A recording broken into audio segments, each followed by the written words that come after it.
Ano, sejam bem-vindos à nossa videoaula de História. Hoje nós iremos falar sobre a ocupação e a formação do Brasil, iniciado logo após a descoberta do território brasileiro. Nós vamos explorar inicialmente a nossa página de abertura, que vai retratar um pouco dessa ocupação e dessa formação do Brasil.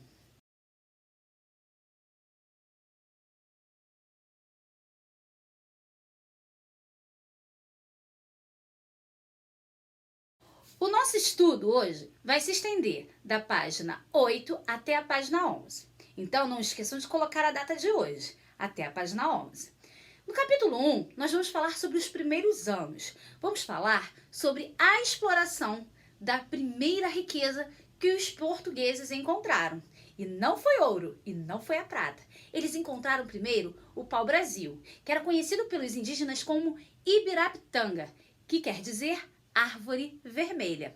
Iniciaram a exploração do pau-brasil, quem extraía a madeira da natureza eram os indígenas. Os indígenas extraíam a madeira através de trabalhos forçados. Foi o primeiro momento em que os indígenas se tornaram escravos dos europeus. Para que não houvessem conflitos, os europeus propunham uma troca. Eles trocavam objetos chamados quinquilharias por madeira. A cada tora de madeira, eles recebiam uma quinquilharia. Podia ser um chapéu, um espelho, objetos sem valor. Então, os índios, eles extraíam a madeira, eles trocavam, e quando eles realizavam essa troca, eles levavam a madeira até as feitorias. As feitorias eram postos de armazenamento que se localizavam no litoral e próximo às embarcações. As embarcações levavam essa madeira até Portugal. O pau-brasil, ele foi explorado no Brasil por mais de 100 anos, até que a madeira se acabasse. Por isso, o pau-brasil hoje é uma árvore que corre risco de extinção. Ele possuía inúmeras árvores de pau-brasil, mas lá no período da colonização, o nosso país ele já foi devastado. Agora, eu vou colocar para vocês um vídeo que demonstra um pouco desse período colonial e da extração do pau-brasil. Acompanhem. É uma terra imensa! O povo tem costumes estranhos, mas é amigável. E as belezas naturais são capazes de preencher qualquer coração desencantado com a vida. Sim, e o que mais? Vossa Majestade acha pouco? Acorde, Vespúcio! Eu não gastei uma fortuna com essa expedição para você me dizer que Veracruz é grande e bonita. Lá existe ouro. Assim, a flor da terra não, mas... Existe prata. Não, Majestade, mas... Cravo, pimenta, canela, seda. Pau-brasil. Como? Pau-brasil, Majestade, pau de tinta. Aquela árvore de onde está em tinta para tecidos. Todos vão querer comprar. Lá tem muito desse pau-brasil. Demais, Majestade, a perder de vista. Ótimo! Já é alguma coisa. Vai dar para render uns trocadinhos para o Tesouro Real. Em 1502, o rei Dom Manuel entrou em negociações com Fernão de Noronha. Ele era o líder de um grande consórcio de judeus convertidos. O negócio era a exploração das riquezas naturais da terra de Veracruz. Queremos estabelecer uma feitoria para comercializar tudo o que extrairmos da terra. Concordo, desde que vocês impeçam que os franceses e os espanhóis tomem conta de Veracruz. Impediremos. Se Vossa Majestade permitir que exploremos o pau-brasil que existe por lá. Aceito, mas vocês terão que pagar 1/5 dos lucros à coroa portuguesa. Concordaremos, desde que Vossa Majestade nos garanta uma renovação futura deste contrato. Eu garanto e ponto final. Negócio fechado. Fernão de Noronha passou quase uma década como uma espécie de proprietário daquelas terras. Pelo acordo, somente a coroa portuguesa podia explorar o pau-brasil. Quem quisesse explorar a madeira tinha que pedir ao rei de Portugal. A nossa correspondente ameríndia vai falar como era a atividade extrativa no século XVI. Obrigada, Joaquim. Mas permita-me fazer uma correção. O que se iniciou não foi uma atividade extrativa, mas uma verdadeira devastação. Nos anos seguintes, milhões de árvores foram derrubadas e exportadas para a Europa sem qualquer controle. Dou 4 chapéus iguais a esse se vocês entrarem na mata e trouxerem 4 toras de pau-brasil para mim. E esses chapéus bonitos? Pra gente? Vamos! O que é pau-brasil? Ibirapitanga. Ah, é muito longe pra pegar. A gente vai ter que andar muito. Não tem mais Ibirapitanga aqui perto. Acabou tudo. Mas esses chapéus são bonitos demais. Se não quiserem os chapéus, eu vou na outra tribo. A gente quer! A gente quer! A gente quer! Os comerciantes europeus que lidavam com o pau-brasil eram conhecidos como brasileiros. Eles dependiam da mão de obra barata dos povos da terra para encher seus navios. Os selvagens cortam e desbastam as toras. Como não há animais para transportá-las, carregam-nas sobre os ombros nus. Às vezes andam por 15 ou 20 quilômetros por dentro da mata, até chegarem nos navios mercantes. Claro que vale a pena. Nossa atividade manda para a Europa 3.000 toneladas de pau-brasil por ano. Mas aquele território era muito grande. Os portugueses não conseguiram impedir que contrabandistas de vários países também explorassem o pau-brasil. O novo rei de Portugal estava furioso. Quem mandou esses franceses invadirem a minha praia? Calma, majestade. O senhor vai encontrar uma solução. Já encontrei. Cristóvão John! Majestade! Atravesse o Atlântico, vá para a minha terra de além-mar e acabe com esse contrabando de pau-brasil! Cristóvão Jacques chefiou 3 expedições para combater o contrabando do pau-brasil. Ele não teve sucesso, mas reconheceu e cartografou quase todo o extenso litoral da nova terra. Isto era essencial para a coroa portuguesa. Joaquim Vaz. Obrigado, Tainá. A cada ano, o pau-brasil era mais valorizado na Europa. Com a fama, o nome do produto ficou associado à terra de onde ele vinha. E Vera Cruz tornou-se conhecida pelos europeus como Brasil. Não sabemos com certeza se o Brasil ganhou esse nome por causa do pau-brasil.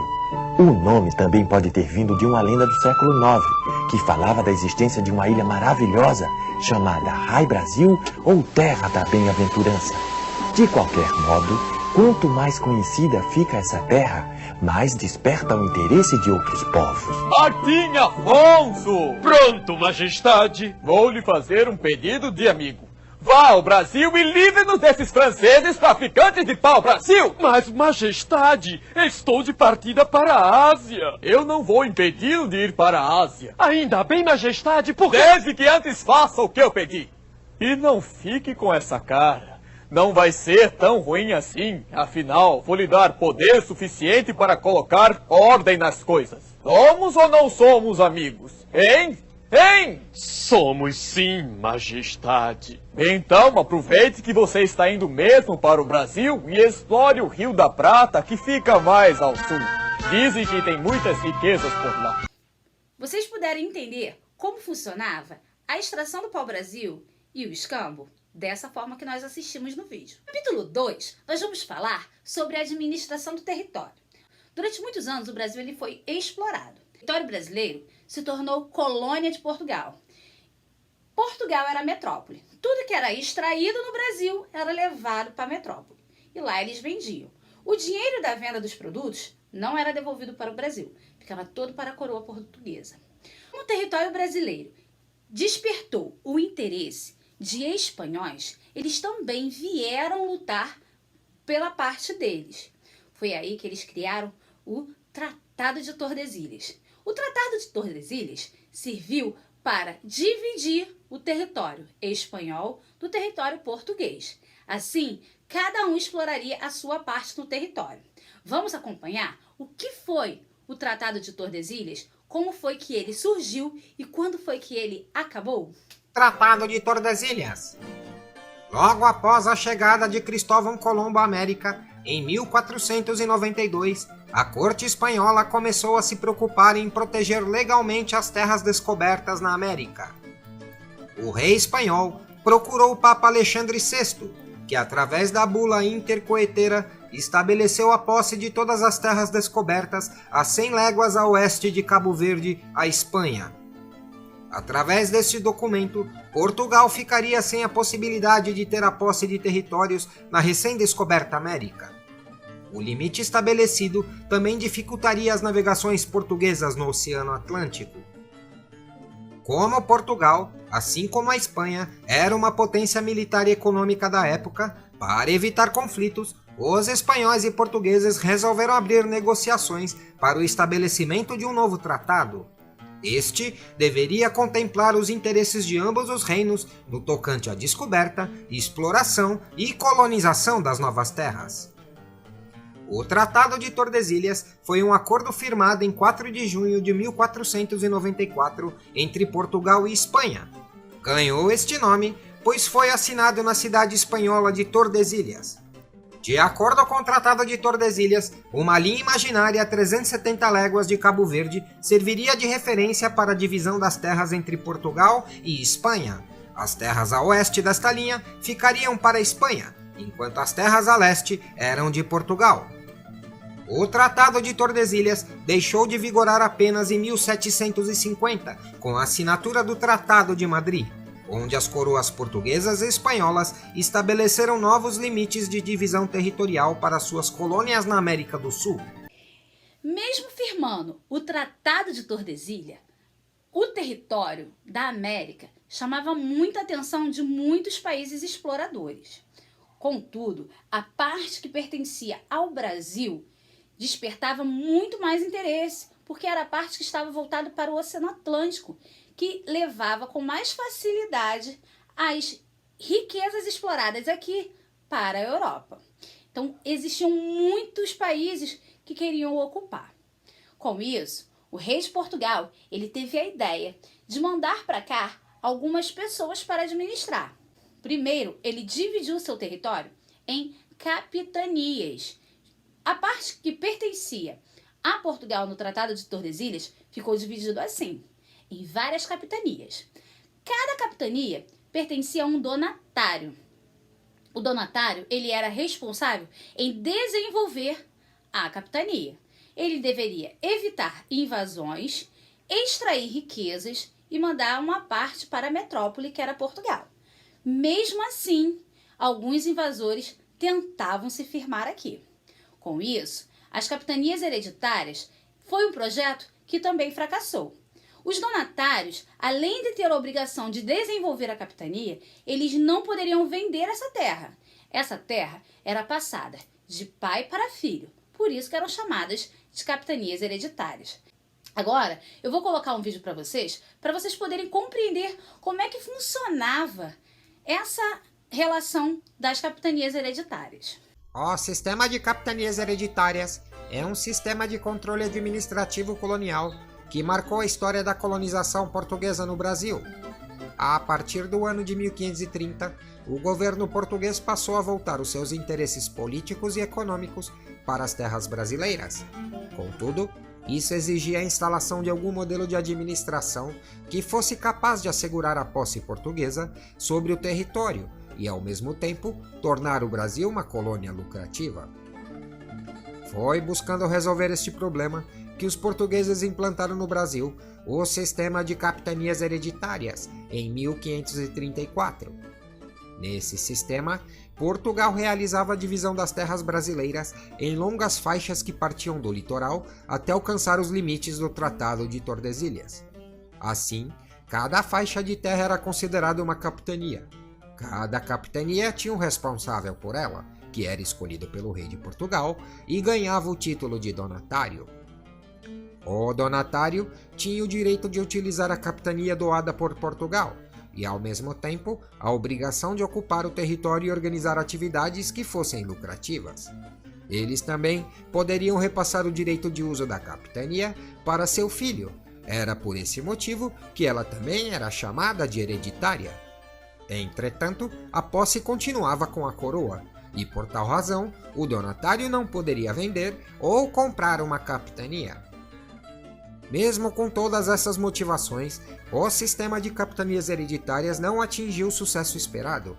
Não raro, os donatários nomeados pela coroa nem chegaram a pisar em terras brasileiras, mostrando receio e desinteresse em abandonar seus negócios em Portugal para se lançar a uma nova aventura do outro lado do Atlântico. Com o fim do projeto das capitanias hereditárias, surgiu uma outra ideia. Vamos colocar governadores gerais. O governo geral funcionou da seguinte forma. O governo geral foi um dos modelos de organização administrativa que os portugueses estabeleceram no Brasil durante o período colonial. Como o sistema de capitanias não atingiu seu objetivo, Portugal então passou a centralizar a administração da colônia, criando o cargo de governador-geral. Esse governador era, a partir daquele momento, a mais importante autoridade presente no Brasil e tinha a função de representar os interesses do rei de Portugal em terras brasileiras. Então hoje, vocês puderam conhecer muitos momentos importantes que marcaram o desenvolvimento e a administração do nosso país. Vimos como funcionou os primeiros anos, como funcionou a administração do território, desde a divisão pelo Tratado de Tordesilhas, pelas capitanias hereditárias, ligada aos governadores gerais. Agora vou deixar para vocês as atividades do livro, da página 9 e da página 11, bem como uma folhinha de fixação lá no Clipe Escola. Qualquer dúvida, pessoal, nós tiramos lá durante a nossa aula online. Um grande beijo, quarto ano, e até a próxima aula.